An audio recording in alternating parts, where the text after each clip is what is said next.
Estás escuchando el audiolibro Mitos y falacias contra la Navidad, del autor Eliseo J. Enríquez, año 2023, narrado por Otoniel Ruiz. Objeción número 2. Dios no cumple años. Esto es una mala comprensión de la encarnación del Hijo de Dios. Sabemos que Dios es eterno y un ser autoexistente. El profeta Isaías declara sobre Dios: es el alto y sublime, el que habita en la eternidad. Isaías capítulo 57, verso 15. En sí, la eternidad de Dios se deriva por necesidad divina.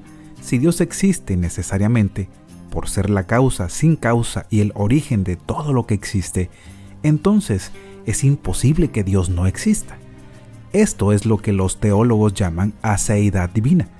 El teólogo y filósofo William Lane Craig declara que la aseidad de Dios se refiere a su autoexistencia.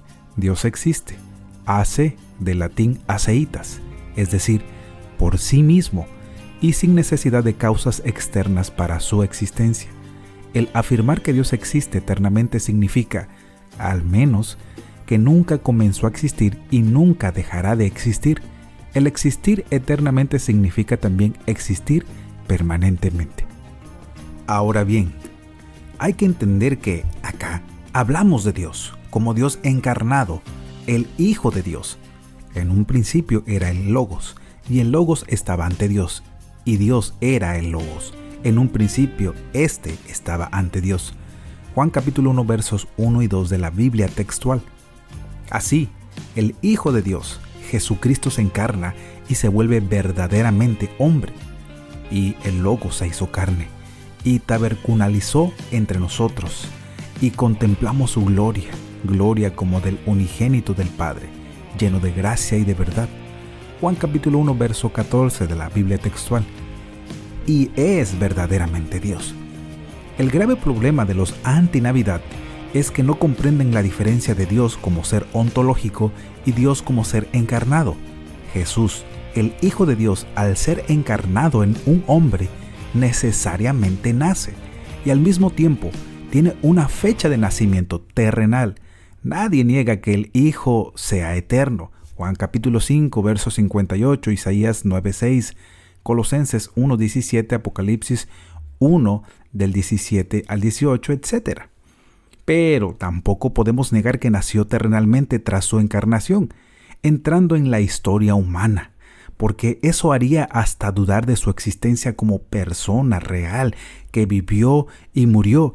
Y si no nació y no vivió en el siglo I, como dice Juan capítulo 1, verso 14, entonces nunca fue crucificado y no murió, pues entonces no hay resurrección.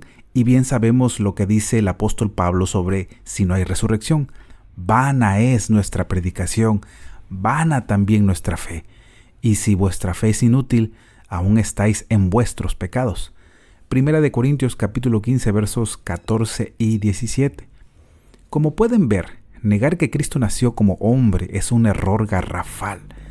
Pero seguramente tratan de decir que no niegan eso, sino el festejo en sí, los cumpleaños.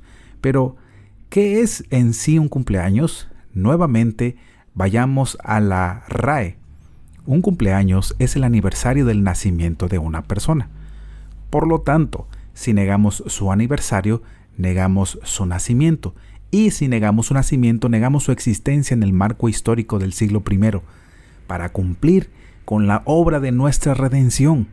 El gran teólogo Karl Rahner declaró una vez: cuando decimos es Navidad, estamos diciendo Dios ha dicho al mundo su última, más profunda y hermosa palabra en una palabra hecha carne, una palabra que ya no puede volverse atrás porque es el acto definitivo de Dios en el mundo. Y esta palabra significa: os amo a ti, mundo, y a vosotros, seres humanos.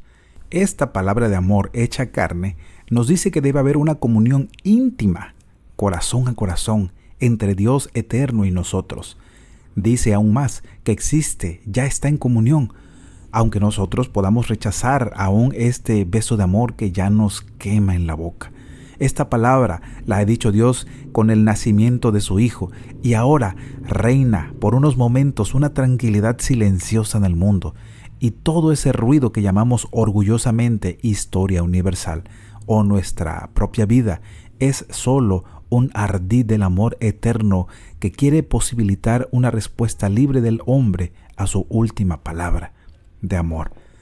La fiesta de Navidad no es una poesía ni romanticismo pueril, sino la profesión de fe, lo único que justifica al hombre de que Dios ha resucitado y ha pronunciado ya su última palabra en el drama de la historia. Por mucho que el mundo hable y grite, la fiesta de Navidad solo puede ser el eco de esa palabra en lo más profundo de nuestro ser, donde decimos amén a la palabra de Dios, que ha venido de su inmensa eternidad a la estrechez de este mundo y sin embargo no ha dejado de ser la palabra de verdad de Dios y de su amor lleno de gracia. Esto fue un trabajo de Teologética Audiolibros. Si te gusta nuestro contenido, te invitamos a suscribirte a nuestro canal y activar la campanita de notificaciones para estar pendientes en el próximo capítulo. Te invitamos también a que compartas nuestro contenido para que muchas más personas puedan ser bendecidas a través de esta labor. Que Dios te bendiga.